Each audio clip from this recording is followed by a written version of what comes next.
Olá, alunos, tudo bem? Quero saudar a você, neste dia que nós estamos aí iniciando mais um pedacinho da nossa aula, da nossa saga, falando sobre Roma.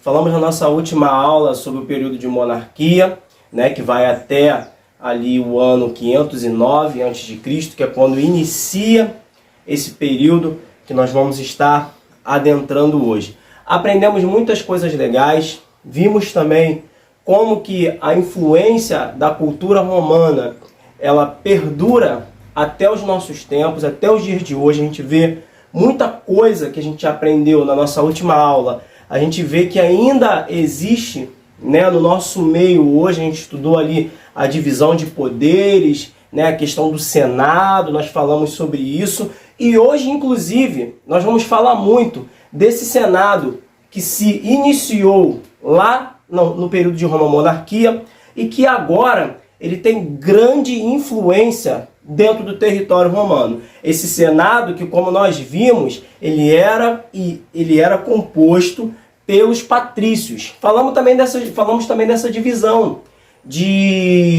da população romana, do povo romano. Falamos dos patrícios, dos plebeus, falamos dos clientes, falamos dos escravos, falamos de tudo isso. Então você já sabe tudo isso, porque nós vimos na nossa última aula. E hoje nós adentraremos ao período de República Romana. E o próximo período que a gente vai estudar, e esse último, falando sobre Roma, vai ser o período de Império. Tá, gente? Então a República Romana, ela vai de 509 a.C. até o ano 27 a.C., que é quando a República vai cair, e nós vamos falar disso no finalzinho da nossa aula. Uma coisa muito importante que a gente tem que pensar é que os poderes políticos eles começam a ser constituídos em Roma de uma maneira muito singular, um pouquinho diferente do que a gente vai ver futuramente lá na Grécia. A Grécia que, como nós sabemos, se você não sabe, está sabendo agora, é o berço da democracia. Nós vamos falar de Atenas, quando a gente for estudar a Grécia, de Esparta, de Atenas, que são as duas principais cidades-estados ali da Grécia. E nós vamos ver que na Grécia, em Atenas, vai nascer a democracia, que significa o poder na mão do povo, o direito de votar, que é o governo que nós temos hoje instituído no nosso país. A gente tem o direito de votar, entendeu? A gente que coloca um presidente, um senador, um deputado estadual, federal, um prefeito, somos nós que colocamos através do nosso voto, da democracia. Em Roma não existia isso. Tá? Em Roma, o governo, apesar de ser republicano, quando a gente fala de república, a gente pensa, mas aí então o povo elegia. Tá, tudo bem, o povo elege aqui no Brasil hoje, depois de muita luta, de muito trabalho, de muitas revoltas, mas em Roma era um pouco diferente. Ainda eram os patrícios que comandavam a cidade de Roma. Só que agora existe uma divisão de poder um pouco diferente. Que divisão de poder é essa, professor? Então nós vamos ver ela agora. A divisão de poder era o seguinte, era constituída por dois cônsules. Quem eram os cônsules? Os cônsules, eles eram patrícios, tá, gente? Porque os patrícios, eles eram a elite de Roma.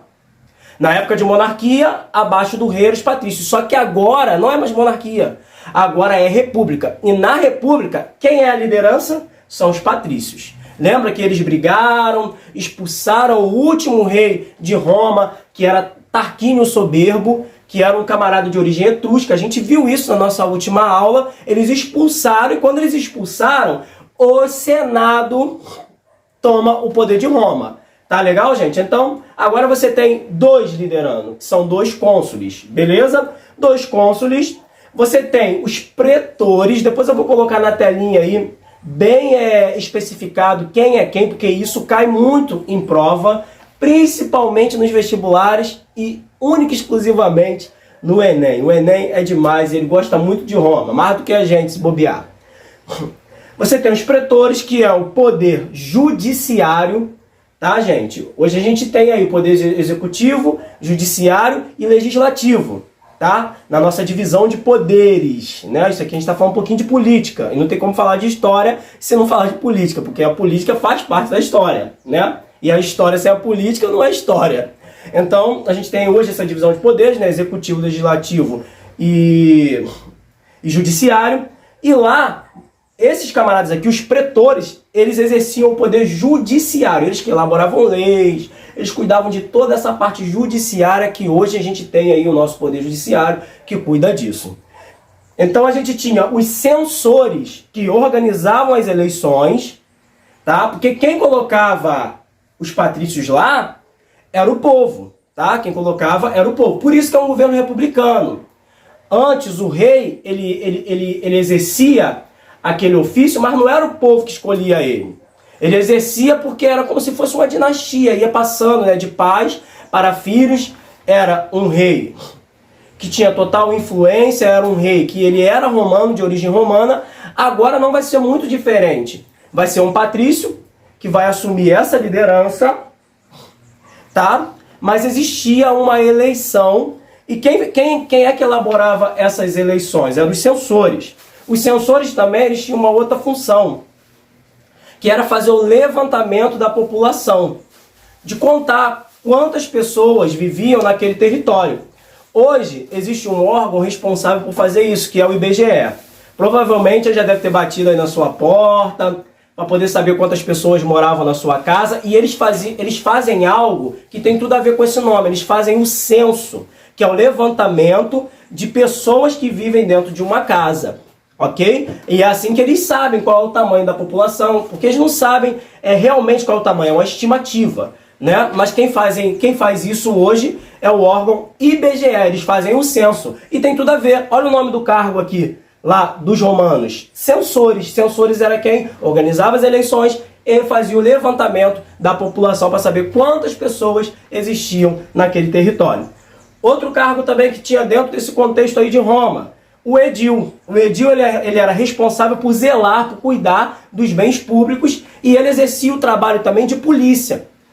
Ou seja, alguém quer fazer uma manifestação, quer derrubar um prédio, ou então quer, sei lá, vamos botar aqui, fazendo um paralelo com os dias de hoje, que estão pinchando ali a parede de um patrimônio público, um patrimônio histórico público. Quem é que ia lá e reprimia? Era o edil. Beleza, gente? Um outro cargo também era o questor. Quem era o questor? O questor era o tesoureiro. Era o ministro da economia de Roma, digamos assim. Ele cuidava de toda a parte financeira, do que entrava, do que saía, do que era gasto, do que não era. Então ele era como se fosse o ministro da economia. E esse era o questor. E tinha a galera que futuramente, muito em breve, contando um pouquinho dessa história aqui, vai dar problema para os patrícios, que eram os plebeus. E os plebeus, eles também tinham a organização deles. Eles também tinham, digamos assim, o seu sindicato, que era os tribunos da plebe. Era uma oposição plebeia ao Senado, mas com menos influência e poder. Ou seja, os plebeus, até esse momento que eu estou contando essa história para você, eles não tinham poderes. Eles eram como se fossem os empregados dos patrícios. Eles pagavam impostos altíssimos porque eles eram, como nós falamos, lá em Roma, monarquia, eles eram comerciantes, eles eram empresários, eles tinham negócios ali, então eles ganhavam dinheiro. Só que eles já pagavam impostos. Para você ver como que não é muito diferente a realidade que a gente vive hoje para a realidade romana. Então hoje um empresário ele paga imposto altíssimo para o governo. Muitos até fecham as suas empresas por causa disso, porque não conseguem custear toda essa questão de pagar impostos altíssimos. Outros já fazem de forma desonesta, fazendo o quê? Já trabalham de forma desonesta, sonegando impostos. Por quê? Existe uma cobrança de impostos em cima dos empresários. E em Roma não era diferente. Os plebeus tinham que pagar impostos. Os plebeus eram estupidamente explorados dessa forma. Então, o que vai acontecer? Posteriormente a tudo isso que eu estou te falando, os plebeus, com essa insatisfação deles não terem poder político, de não poder votar, nós podemos ver que dentro do cenário romano não existia uma democracia. Porque quem é que colocava os patrícios lá? Era o próprio Senado, só que o Senado ele era composto por patrícios. Tá entendendo? Os plebeus não tinham direito de votar e colocar os cônsules lá. Quem colocava os dois cônsules lá eram os patrícios. Então para eles estava tudo em casa, estava tudo certo. Plebeu não tinha voz. Só que isso, pelo fato dos plebeus não terem voz, eles vão se levantar contra os patrícios. E aí eles vão começar a fazer revoltas para poder prejudicar os patrícios e reivindicar direitos para eles também, já que eles eram tão importantes para que Roma funcionasse bem economicamente. Porque se não tivesse os plebeus, não teria empresário. E um país que não tem empresário, não tem empresa, não recolhe impostos, uma hora vai dar problema. Tá entendendo? Então eles vão se levantar contra os patrícios e vão fazer uma revolta chamada de Revolta do Monte Sagrado, em 494 a.C.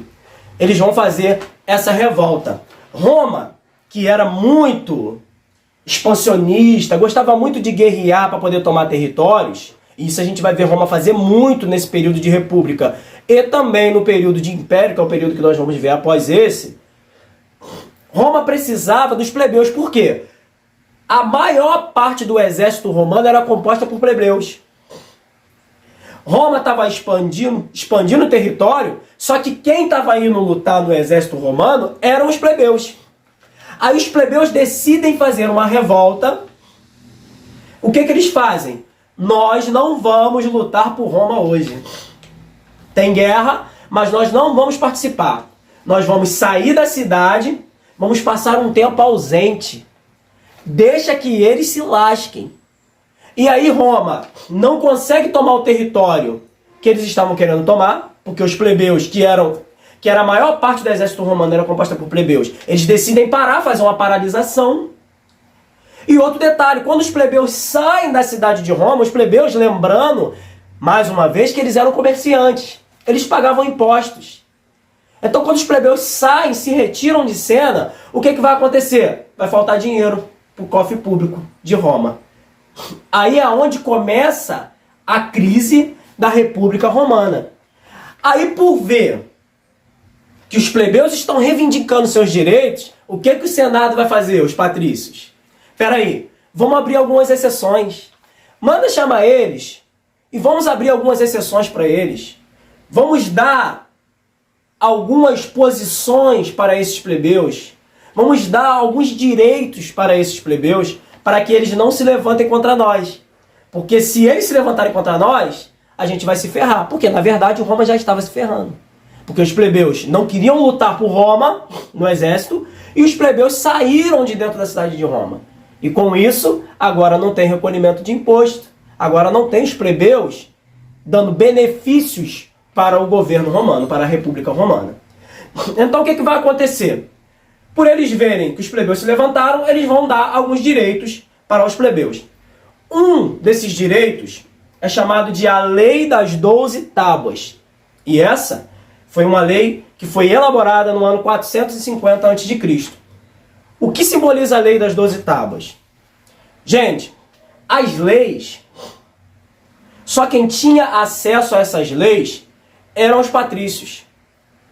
Os plebeus, eles não tinham direito a nem ler essas leis.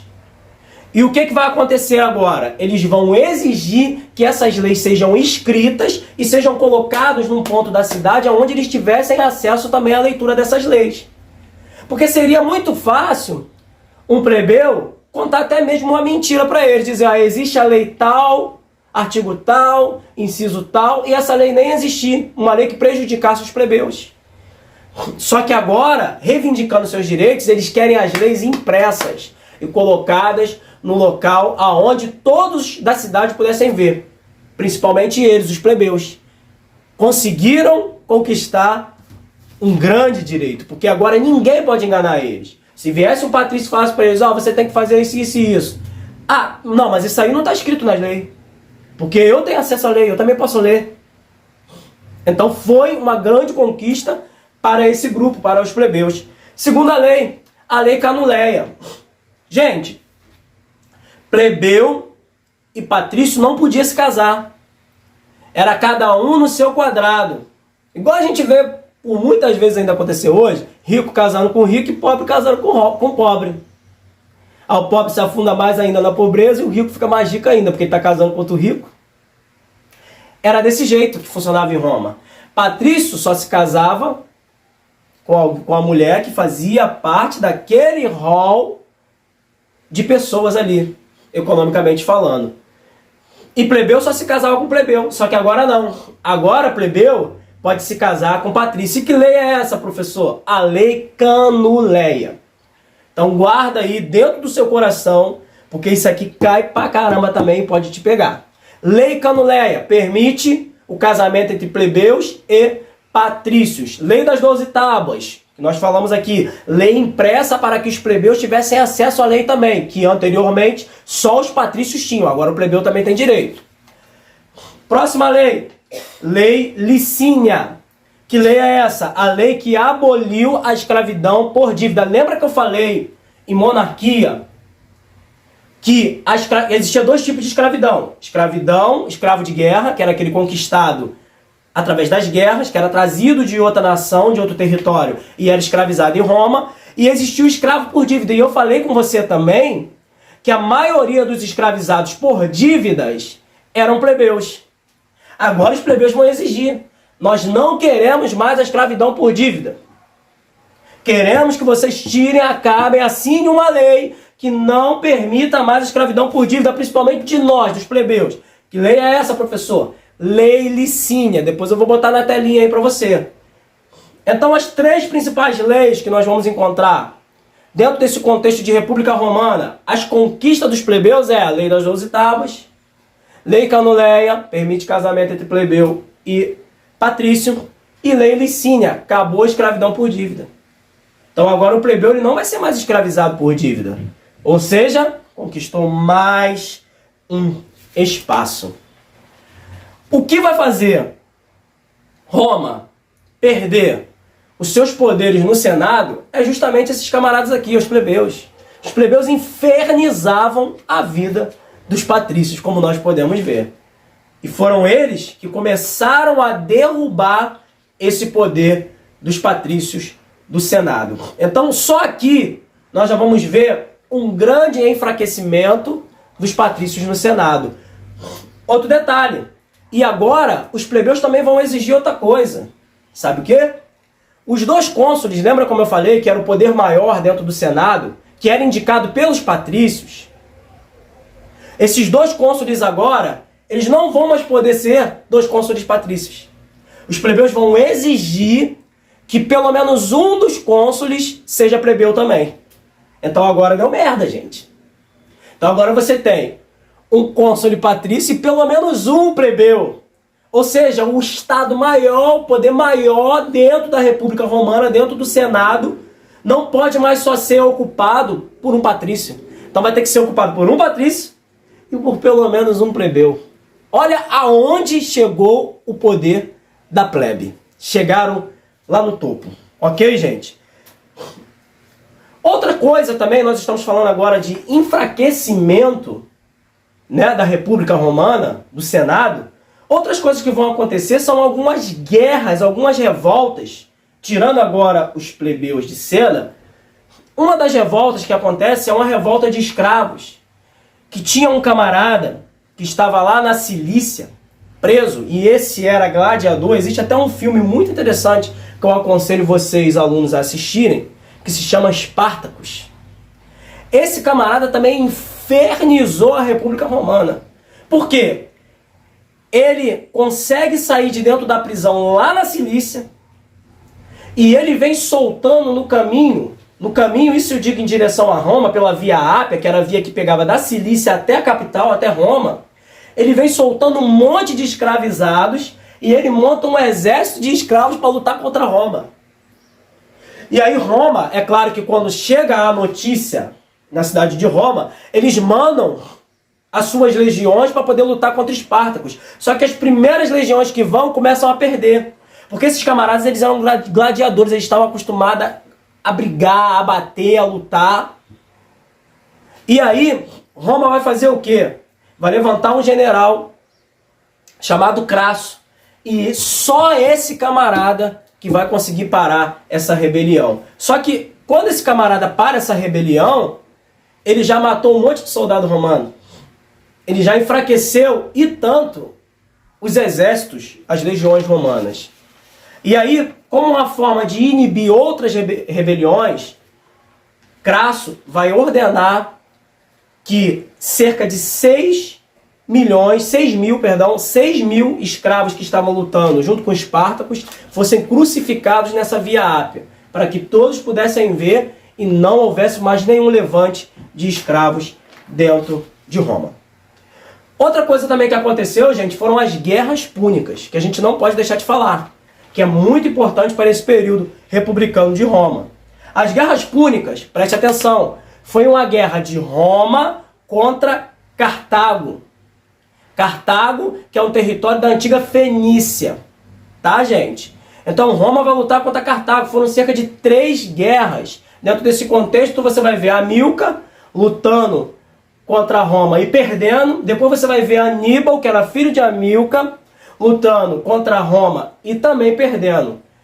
Aníbal, inclusive, é o camarada que manda um exército de elefantes para poder derrubar as legiões romanas. Só que as legiões romanas que viram como isso estava sendo feito, como estava sendo articulado tudo isso, o que eles fazem? Eles montam um treinamento onde eles fizessem um buraco no meio da legião romana e os elefantes passassem direto. E aí, quando os elefantes passam direto, os romanos atacam o povo de Cartago e vencem e obrigam eles a pagarem impostos. É claro que vai trazer escravizados também nessa guerra, obviamente. E outra coisa, agora Roma conquistou o mar Mediterrâneo. Ou seja, expandiu mais ainda o seu território. Beleza, gente? E aí, por ver que Roma já estava muito enfraquecida, já tinha tomado muitos prejuízos, já tinha perdido muitas batalhas, e isso só foi massificando a queda da República Romana. O que eles vão fazer agora? E outro detalhe também, gente, o povo agora já está começando a passar fome. Por quê? A plebe se levantou e ocupou espaços que anteriormente ela não podia ocupar. Roma agora vai ter que mudar a estratégia, não vai mais usar os plebeus como uma mão de obra, digamos assim, para poder ganhar dinheiro, vai ter que trazer realmente mais escravizados de guerra, que é para poder fazer todo aquele serviço que anteriormente uma parte do serviço era a plebe que fazia. Agora quem vai fazer são os escravizados de guerra. Só que o que vai acontecer? Por estar muito enfraquecida a República Romana, eles decidem criar uma estratégia. Que estratégia é essa, professor? Criar o primeiro triunvirato. Ou seja, eles viram que o governo dos cônsules começou a desandar desde que os plebeus assumiram um lugar que não era para eles assumirem, na visão dos patrícios. Havia conflitos entre a liderança patrícia e a liderança plebeia. Então já houve um enfraquecimento também nesse modelo de liderança. O que eles vão fazer agora? Eles vão montar um triunvirato, ou seja, 3 pessoas vão governar a República Romana. E o primeiro triunvirato ele foi composto por Júlio César, Crasso, esse camarada Crasso, que parou a rebelião dos escravos lá da Cilícia, dos Espartacos, ele vai ser nomeado também um dos importantes, um dos líderes desse triunvirato. E Pompeu. Tá, gente? Só que o que vai acontecer é que Crasso ele vai morrer, vai ficar Pompeu e Júlio César. Júlio César ele vai ser enviado para a Gália, para tomar os territórios da Gália, que hoje está praticamente ali do lado da França, né? Está ali muito ligado, ali, se a gente olhar no mapa, ao território onde se encontra a França hoje em dia. Júlio César está lá e está vencendo guerras. O camarada era um excelente comandante de guerra, um excelente general de guerra, e ele sempre mandava despojos de guerra para Roma. Só que agora o Senado vai tirar de cena Júlio César. Como? Nomeando Pompeu como o principal líder da cidade de Roma. Só que essa notícia, gente, vai chegar a Júlio César. Júlio César está lá, conquistando vários territórios para Roma. E quando Júlio César ouve que ele foi tirado de cena e que foi colocado um outro camarada como líder principal da cidade de Roma, Júlio César volta, ele para o expansionismo militar que ele estava fazendo, ele volta para Roma, só que ele volta para Roma muito revoltado, porque ele estava lá conquistando territórios para Roma. E eles desconhecem todo o esforço que ele está exercendo em prol da própria cidade de Roma, em prol do próprio governo republicano de Roma. Aí o que ele vai fazer? Ele vai voltar com as suas legiões e ele vai entrar em Roma, só que agora ele não vai entrar num governo de triunvirato. Ele vai entrar como um ditador. Existia um ritual que deveria ser feito, existia um rio chamado Rio Rubicão, entre a cidade de Roma e os territórios que eles costumavam ir para poder sair. Quando eles saíam de Roma, eles atravessavam esse rio Rubicão, pegavam as suas armas e iam guerrear. Ou seja, preste atenção, as armas ficavam no rio Rubicão, ali às margens do rio Rubicão.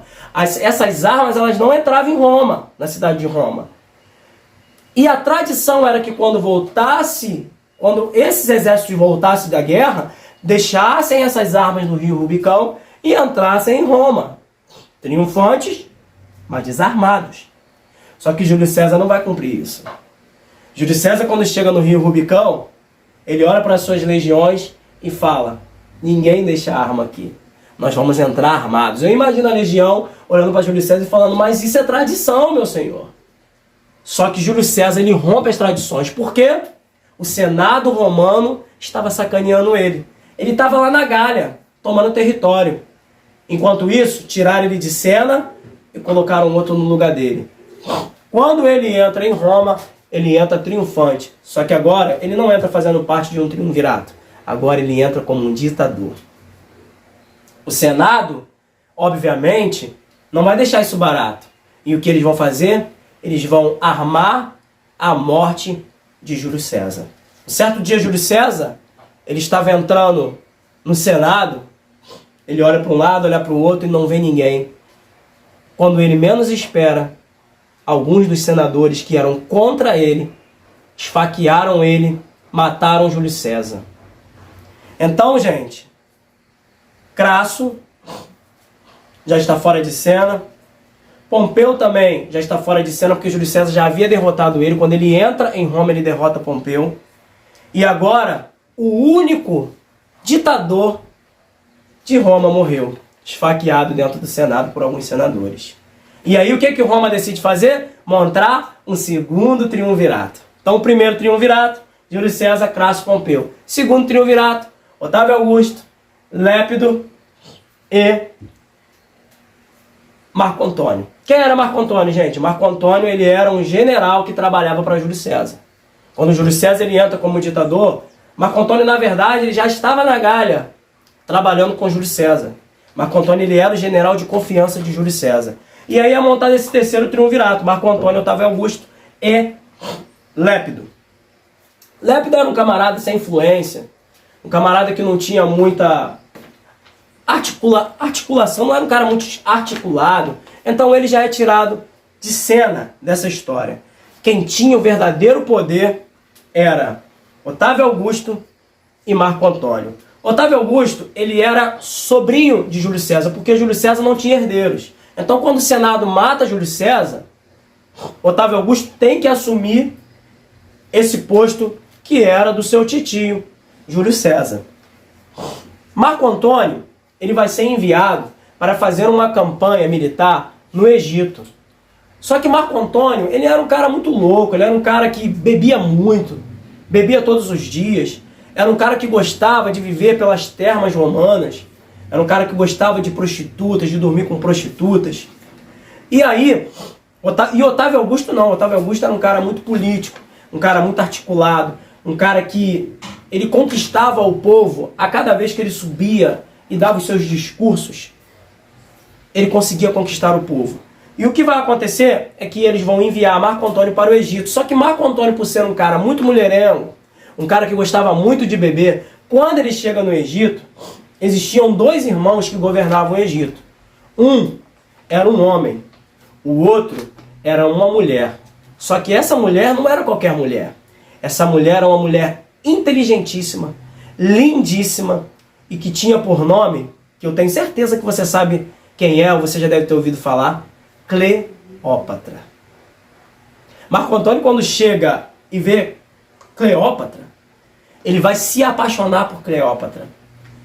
E o que vai acontecer é que ele vai viver, de fato, um caso de amor muito profundo com Cleópatra. Eles vão matar o irmão de Cleópatra e Marco Antônio decide se casar e viver com Cleópatra. Júlio César Otávio Augusto não mandou Marco Antônio para o Egito em vão. Ele sabia que Marco Antônio era mulherengo. E ele sabia também que existia uma mulher linda no Egito chamada Cleópatra. Ele foi esperto porque ele queria governar Roma sozinho.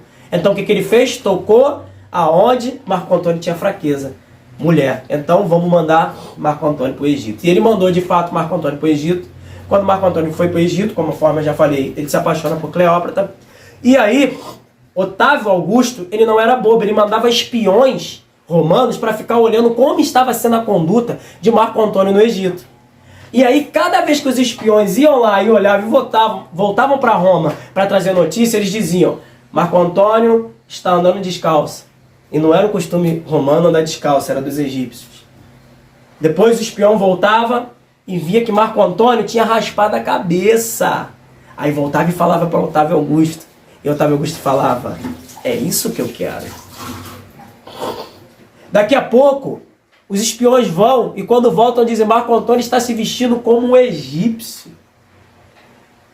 Ou seja, Marco Antônio perdeu todas as características de um romano. E essas notícias não chegavam somente a Otávio Augusto. Otávio Augusto fazia questão de espalhar essas notícias por toda Roma, para que todos vissem que Marco Antônio perdeu o seu estilo romanizado. Ele perdeu o amor pela sua nação. E aí o que Otávio Augusto vai fazer é nomear generais que pudessem ir para o Egito e matassem Marco Antônio e matassem Cleópatra. Ou seja, Roma agora se levanta contra o Egito para guerrear contra o Egito. E quando Marco Antônio descobre que as legiões romanas estão chegando no Egito, o que ele vai fazer? Para não morrer pela mão de um romano, ele decide pegar a sua espada e morrer de forma digna como um general, empunhalar a sua espada do umbigo para cima e se matar. E Cleópatra, reza a lenda, que ela vai pegar um cesto cheio de víboras, de najas, de cobras, vai colocar a mão dentro para que ela não morresse de forma desfigurada, porque ela era de fato linda. Ela vai colocar a mão dentro e vai permitir que aquelas cobras a mordam e ela vai morrer. E quando os romanos chegam dentro do palácio de Cleópatra, vão encontrar Marco Antônio e Cleópatra mortos em cima daquele trono. E isso era tudo que Otávio Augusto precisava e queria. Porque agora ele vai se intitular um Augusto. E sabe o que significa um Augusto? Um escolhido pelos deuses. E agora, no ano 27 a.C., começa um novo período da cidade de Roma, da nação de Roma, que é o período imperial.